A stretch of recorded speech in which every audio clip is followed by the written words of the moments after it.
যাই হোক, আজকে আমার এগ্রো খামারের নতুন প্রজেক্টের নতুন কাজ শুরু হলো। মানে আমাদের গরুর খামারে গরু টরলাম আপাতত এখন 5টা আছে যে খামার, এর জন্য ঘাস কাটতে হবে, বাড়ির যে গরুকে খাওয়াতে হবে। এর বাড়িতে লোক গেছে কিন বাধা নিয়ে, আমি আসলাম ঘাস নিয়ে যাতে নতুন যে গরুটার একটু ট্রিটমেন্ট নিতে হবে, ওষুধ খাওয়াতে হবে ঠিক মতন। যদিও গরুটা কিছু খাচ্ছে না, এরকম প্রথম অবস্থায় হয় যেহেতু এক জায়গা থেকে এক জায়গায় আসলে খাতে চায় না। তাদের ওষুধ, জ্বরের ওষুধ দিতে হবে, কৃমির ওষুধ দিতে হবে, সব লেবার টনিক সব দেওয়ার পরে তার আস্তে আস্তে না ঠিক হবে। যাই হোক, আমি আইছি ঘাস কাটতে, আইসিও গাছে নিয়ে, আমি ঘাস টাস কাটে দিয়ে আবার বাড়ির দিকে যাবো। যাই গরু তো খাবার দিতে হবে। যাই হোক, আর কথাবার্তা না কয়ে যে কাজ করতে সেই কাজই করি।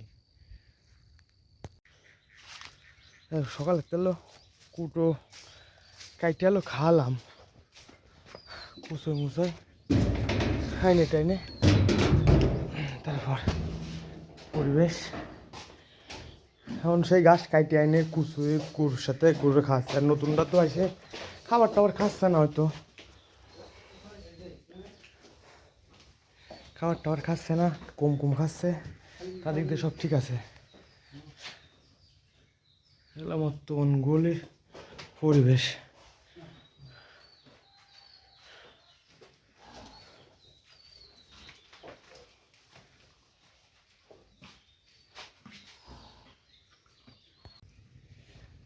মানে গোলের খামারের কাজ শেষ করে আমরা চলে এলাম যে ধান চাষ করবো। এলো আমাকে পাতো এই কোট আর ওই কোট, টোটাল মানে এই বড় কোট আর ওই কোট সবই এক কাটি করে লাগানো, একটা করে লাগানো হবে।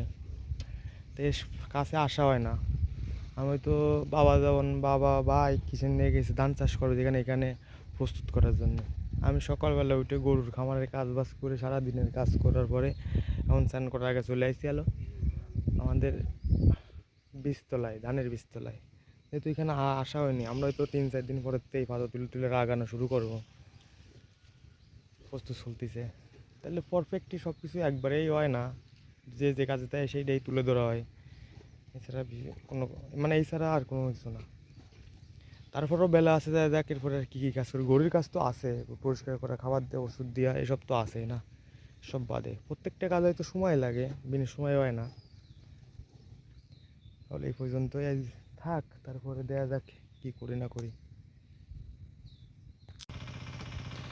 এই আমরা সকালে সব কাজ সেরে বাইরে গেল, নিচের গিয়ে ওরাও আইছে।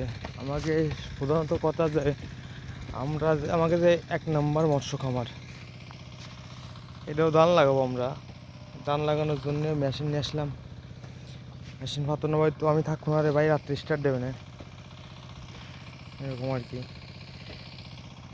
এই জায়গায় সাদা মাছ করার নিচে নিতে হবে, এই মানে এই জায়গায় যেটা সাইডে এক জায়গায়, এই জায়গা ওই জায়গায় নিতে হবে মাছ করা। আদায় চিংড়ি মাছ যত করা সব করাই নিতে হবে না, সব এনতে নিয়ে যেতে হবে। আর একবার এটা পরিষ্কার করে দিতে হবে, এরকম আর কি।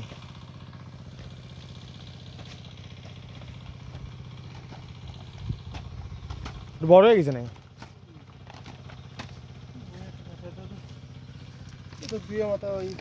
কাটতে হবে না, কাটতে হবে না, এটুক তো